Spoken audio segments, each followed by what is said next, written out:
What happens when Britain's most controversial royal sits across from daytime TV's most fearless provocateur?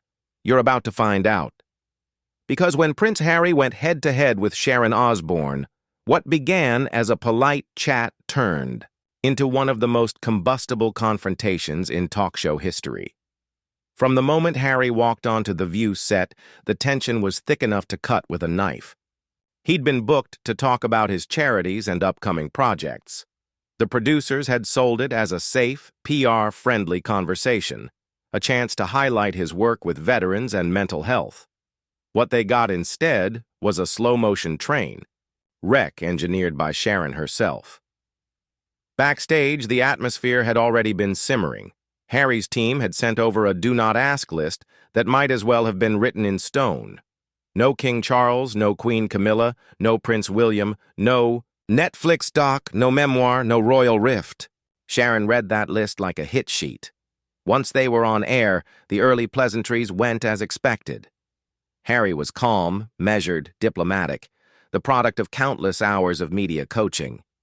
But Sharon was watching like a hawk, waiting for the perfect moment to strike.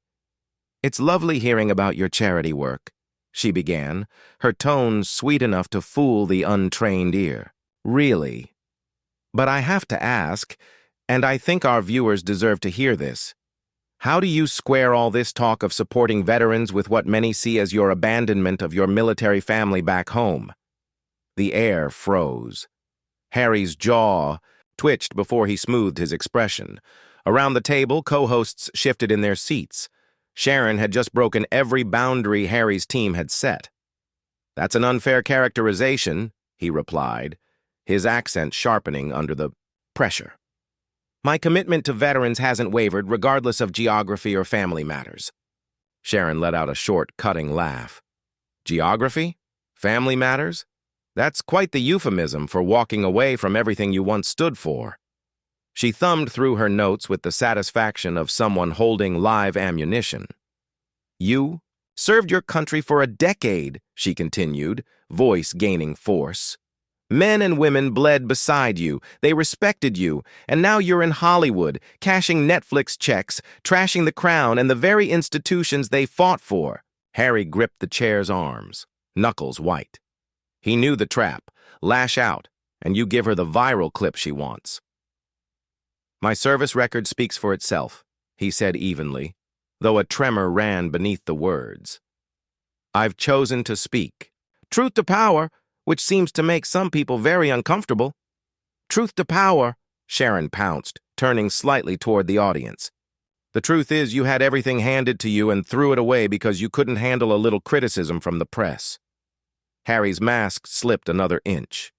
"You have no idea what my family went through, what my wife endured, or the impossible position we were put in by an institution that protects its image over its people." "Oh, your wife," Sharon shot back, arching a brow. "You mean the woman who married into the most privileged family on earth and then made a career out of complaining about it? The same woman who called the royals racist without naming a single name or providing a single fact?" A silence fell so heavy it could crush the air from the room. Harry's eyes went cold. Sharon smelled blood. "Let's talk about privilege," she pressed. "Private jets, palaces, armed security, the finest education. And somehow you've made yourself the victim in this story." Harry's breathing grew shallow, his fists curling tight. "Victim?" he echoed, voice cracking. "This is about protecting my family from the same machine that killed my mother." The name landed like a thunderclap. Sharon didn't flinch. "Don't you dare use your mother as a shield for your betrayal. Diana had her issues with the royals, but she never abandoned her duty or sold her family's secrets for profit." Harry shot to his feet, chair scraping back. "How dare you?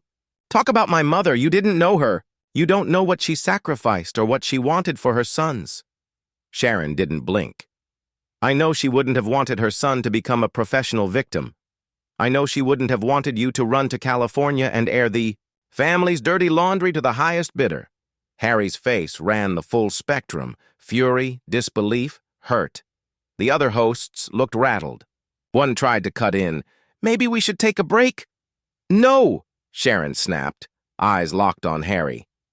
The viewers deserve to hear the truth, not the PR fairy tale. They deserve to know why a man walks away from his family, his country, and his duty because things got a little difficult. That last word detonated something inside him. Harry's control finally shattered. He leaned forward, voice breaking, rage spilling out unchecked. Difficult. You call watching my wife be systematically torn apart by the British press difficult? You call having my newborn son's security threatened difficult?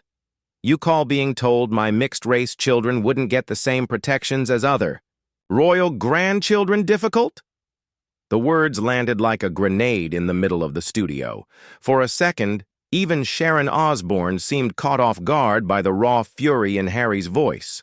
But the moment passed, and the damage was already done. Not just to Harry's public image, but to any hope of salvaging this interview. So now we're playing the race card, Sharon said, her tone dripping with weary disappointment, as if Harry had just confirmed every cynical assumption she'd ever had about him. Predictable. When you can't defend your actions, you hide behind accusations of racism. Oldest trick in the victim playbook. The slap in Harry's face was almost audible. His eyes widened in disbelief, the air in the room going still. Enough that even the hum of the air conditioning seemed deafening. "You're unbelievable," Harry whispered, venom threaded through every syllable. "You sit there in your cushioned seat of privilege, having never endured a single day of the scrutiny my family has, and you have the audacity to dismiss our lived experience as a card." Sharon leaned back with the satisfied smirk of someone who had gotten exactly what she wanted. Harry, stripped of his diplomatic mask, dragged into saying more than he'd intended.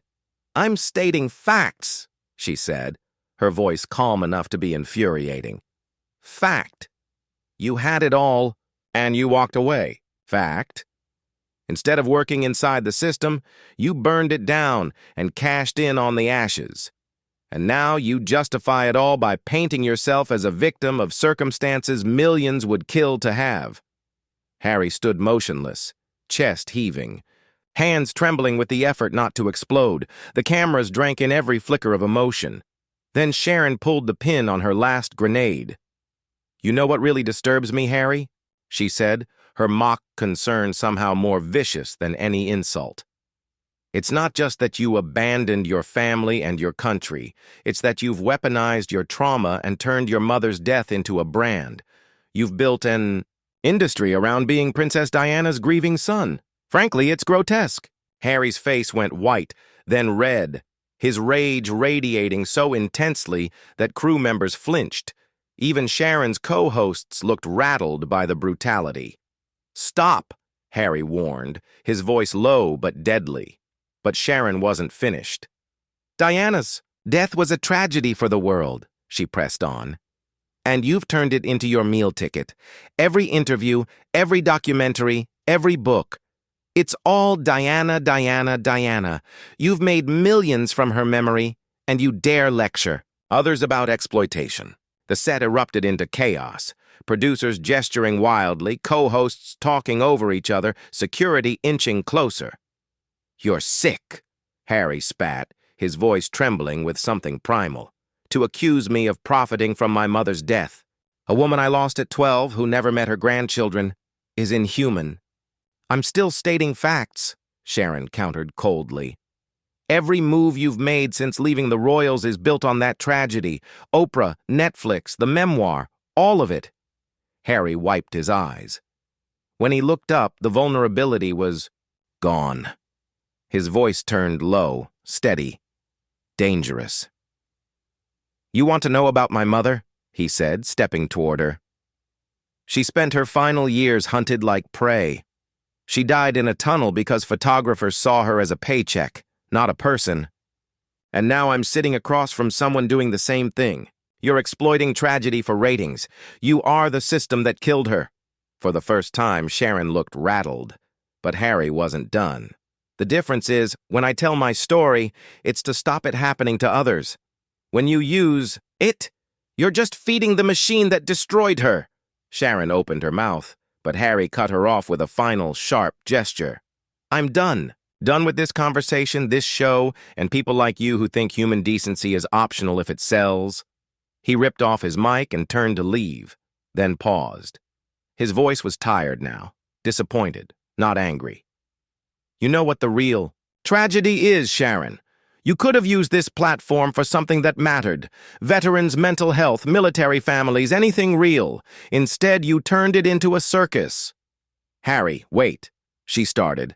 No, I've waited long. Enough, he said, walking off. The studio fell silent. Sharon sat at the desk alone, staring at the empty chair. She had the viral moment she wanted, the clip that would dominate headlines, but at a cost that would stain her career forever. In 30 minutes, she'd not only pushed Prince Harry to his breaking point on live television, but she'd revealed just how far she was willing to go for entertainment. The interview was over. The fallout was only beginning.